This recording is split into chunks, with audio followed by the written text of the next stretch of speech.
You feel it, don't you? A low, persistent hum of anxiety in the back of your mind. It's there when you wake up, before you even check your phone. It's there at 3 a.m. when a strange noise outside your window makes your heart pound and your mind race. Not about burglars, but about something far more abstract and terrifying. It's the feeling of being watched, not by a person, but by something infinitely more vast and indifferent. An algorithm, a silent, sleepless judge that is sifting through every email you send, every flight you book, every late-night medical query you type into a search bar. Symptoms of heart attack, lawyers for wrongful termination, how to buy Bitcoin anonymously. Every keystroke a confession, every click a clue. This isn't science fiction. This isn't a distant dystopia. This is the architecture of our new reality.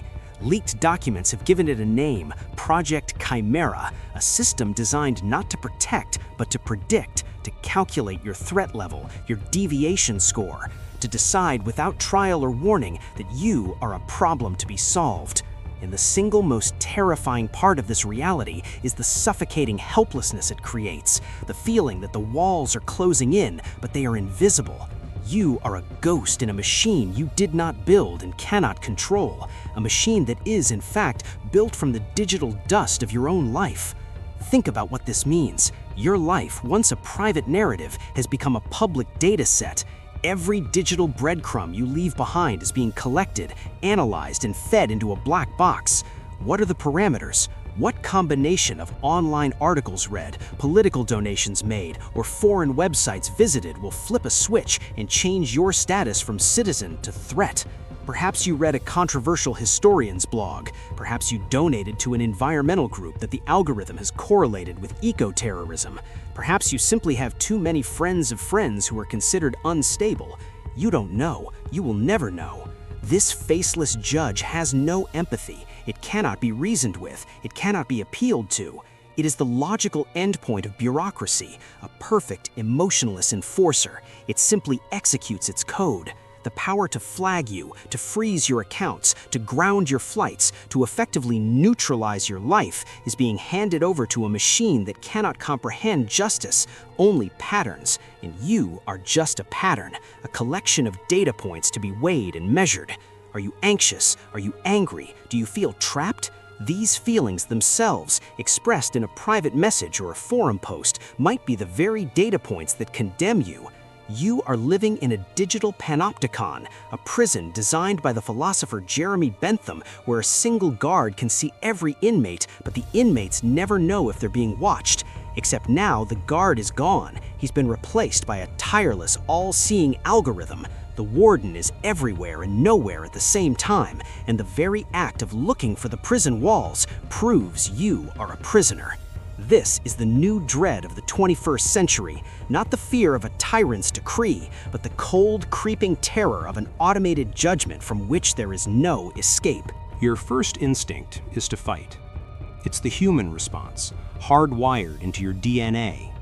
You want to lash out, to do something.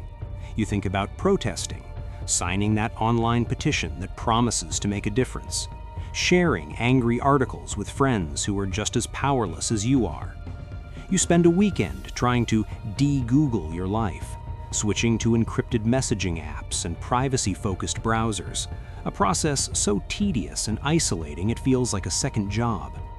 You feel a brief, fleeting surge of defiant energy. You've thrown your handful of sand against the gears of the machine. And then you feel it drain away, replaced by a profound and chilling realization. None of it works. The system is too big. The problem is too abstract. Protesting an algorithm is like shouting at a hurricane. Signing a petition against a classified government program is like trying to put out a forest fire with a water pistol. Your new encrypted messenger is owned by a corporation that will eventually be sold to a bigger one. Your VPN is based in a country that has a secret data sharing agreement. You cannot confront an enemy that has no face, no central office, no single person to hold accountable. It is a distributed, decentralized, and anonymous form of power, as ethereal and as inescapable as the air itself. This is the true nature of the trap. It isn't just the existence of the surveillance system, it's the psychological prison it builds around you. It's a design that exploits our very human need for agency. Like the factory workers of the Industrial Revolution, who saw their craftsmanship replaced by the relentless, soulless rhythm of the assembly line, you are a cog in a machine you don't understand. But unlike them, you can't even see the factory. The system is designed to exhaust you. Trying to fight it is like trying to punch the ocean. You can swing all you want, expend all of your energy, scream until your voice is raw, but the ocean doesn't care. It simply absorbs your efforts and remains unchanged. This is the feeling of modern powerlessness. It drains your will. It creates a state of learned helplessness. It keeps you in a state of constant low-grade fear. Every news alert, every notification, every new revelation about the program becomes another drop of water in a rising tide of despair. You are trapped in a feedback loop of anxiety and inaction. The more you learn, the more powerless you feel. The more powerless you feel, the more you retreat into anxious scrolling, doom scrolling through the night, feeding the very system that watches you with your own attention and fear. This is not an accident. It is the inevitable outcome of a system so vast it becomes a feature of the environment, as inescapable as the air itself. Your energy, your hope, your very focus are the resources being consumed to keep you docile. You are not just being watched, you are being psychologically contained. This feeling, this terror of being crushed by a vast, impersonal system is not new. Before the algorithm, there was the empire. 2,000 years ago, the Roman Empire was the ultimate machine of power. It was a network of legions, governors, tax collectors, and spies, all bound by a ruthless logic of conquest and control. It could tax you into poverty, enslave your children, or crucify you on a whim, all on the word of a distant emperor you would never meet. Its logic was brutal, its reach was absolute, and your individual life was a disposable component, a statistic in a provincial census. And at the very bottom of this system, in a position of near total powerlessness, was a man named Epictetus. He was not a citizen, he was property. He was a slave in the court of Nero, one of history's most depraved tyrants. His leg was lame, deliberately and cruelly broken by a former master who twisted it in a torture device. His body, his time, his physical freedom, none of it belonged to him. He could be beaten, sold, or killed for any reason or no reason at all. By every external measure, he was the most trapped man alive. He was subject to a system of control infinitely more tangible, violent, and immediate than Project Chimera. His chains were made of iron, not code. Yet, this man, from the depths of physical subjugation, discovered a secret. He forged a mental technology so powerful it made him indestructible. It made him, in his own words, the freest man in Rome. What was this secret? He didn't find a loophole in Roman law. He didn't lead a rebellion. He knew that would be a suicidal act of futility. He didn't try to escape the system. He did something far more radical. He found a way to make the system irrelevant to his inner peace. He understood that the empire could control his body, but it could never touch his mind, his will, his soul, unless he allowed it to. He realized that true imprisonment was not the chains on his ankles, but the chains of fear, anxiety, and rage he allowed external events to place on his soul. Epictetus, the lame slave, stood in the heart of the most powerful machine on earth and achieved an absolute tranquility. He didn't escape his prison, he transformed it into a fortress. He left us the blueprint for this mental technology, a weapon perfectly suited for the war you are fighting right now. The secret Epictetus discovered is a tool of radical simplicity and profound power. It is called the dichotomy of control. He taught that everything you will ever encounter in your life can be sorted into two and only two categories: that which is within your power and that which is not. This single act of mental categorization, performed diligently, every day, every hour, is the key to your freedom. Let's be brutally honest and examine the first category. What is not in your power? Project Chimera, the actions of the government, the global economy, a surprise layoff at your company, a sudden illness, what other people think of you, the fact that someone was rude to you in traffic, the past, the future. Your natural impulse is to obsess over this list. You spend almost all of your mental and emotional energy trying to influence, worry about, or change things that you have absolutely no control over. Epictetus would say this is a form of self-imposed madness. It is handing the keys to your happiness and peace of mind to forces outside of yourself. It is voluntary self-imprisonment. You are allowing the chaos of the world to become the chaos of your mind. Now, consider the second category. What is within your power? The list is shorter, but it is infinitely more potent.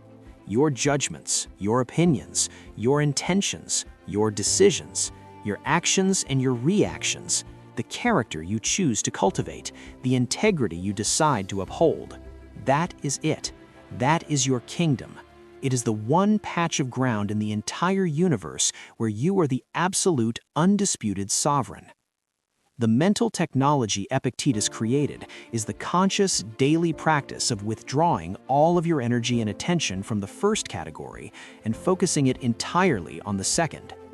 This is how you build what the Stoics called the Inner Citadel. It is a mental fortress. The bricks of this fortress are your rational judgments.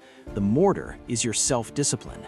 The guard at the gate is your ability to pause in the split second between an event and your reaction and ask of any incoming piece of information, any emotion, any fear, is this within my control? If the answer is no, you deny it entry. It can rage outside the walls, it can scream and throw itself against the gates, but it cannot enter, it cannot disturb the peace within. As the Emperor Marcus Aurelius wrote to himself in his private journal, "Today I escaped from anxiety." Or no, I discarded it, because it was within me, in my own perceptions, not outside. The anxiety wasn't the external threat, it was his internal reaction to it. By focusing only on his own actions and responses, you build a sanctuary that no algorithm, no government, and no external chaos can ever breach. This inner citadel is not built in a day. It is forged. It is constructed through daily, conscious practice. It is the mental equivalent of lifting weights. The first few attempts are difficult and awkward, but strength builds with repetition. Each time you choose to apply the dichotomy of control, you add another stone to the wall. So how do you begin this training? Right now, today, you start small. The next time you see a headline about Project Chimera, feel that familiar jolt of fear and helplessness rise in your chest. In that moment, pause. Don't react, don't click, don't spiral. Instead, perform the sort. Ask the first question: is the existence of this global surveillance AI within my direct, immediate control? The answer is clearly no. Then ask the second question: is my panicked, fearful, energy-draining reaction to this headline within my control? The answer is absolutely yes. In that instant, you have found your power. You can choose to take a deep breath. You can choose to acknowledge the information, okay, that exists, without letting it poison your mind. You can choose to close the laptop and focus on your work, your family, or your health, the things that are your domain. This is not apathy.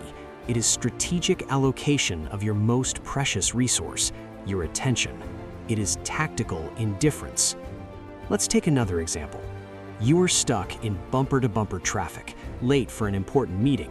The old you would grip the steering wheel, curse the other drivers, and let a wave of cortisol and rage ruin your entire morning. The new you pauses. You perform the sort.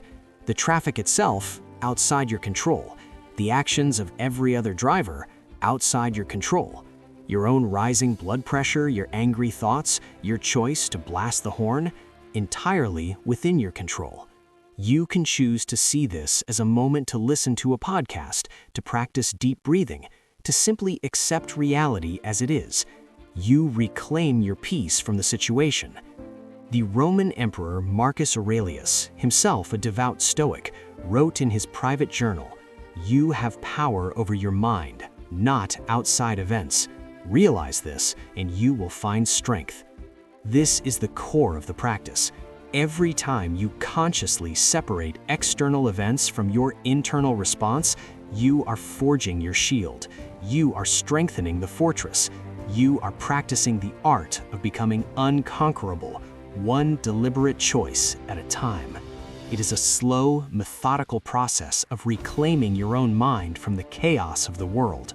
It is the quiet training for a war that is fought entirely within yourself. Let's be clear, the world does not change. Project Chimera may continue to run on its silent servers. The news will continue to be filled with uncertainty and alarm. The systems of power will remain vast and impersonal. The practice of this philosophy does not magically solve the world's problems. It is not meant to. It solves the problem of you. The external chaos remains, but it no longer has a hold on you. The fear that once dictated your mood, that kept you scrolling in a dark room at 3 a.m., is now just noise on the other side of a very thick wall. It is information to be noted, not a poison to be absorbed. You have fundamentally altered your relationship with the world. You have stopped being a leaf blown about by the winds of external events and have become the mountain, stable, grounded, and unmoved by the passing storms. The storm may rage, but the mountain endures. This is the ultimate transformation. The goal was never to dismantle the system. That was always outside your control. The goal was to build a sanctuary inside yourself that the system could never touch. The Roman Empire crumbled to dust. Its legions, its gold, its emperors are all gone, but the words of a lame slave, written down by his students, have survived for 2,000 years. True power is not the ability to control others, it is the ability to control yourself.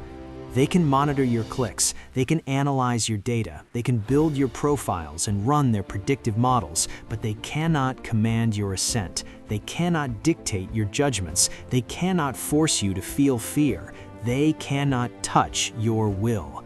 Your inner world, your citadel, is sovereign territory. You are no longer a digital ghost, helplessly haunting a machine you can't control. You are the master of your own soul, the emperor of your own inner kingdom. And in a world that seeks to control you through fear, outrage, and information overload, the quiet, deliberate, and disciplined act of choosing your own response is the ultimate act of rebellion. It is a revolution of one, and it is the only one that can truly set you free. You are free.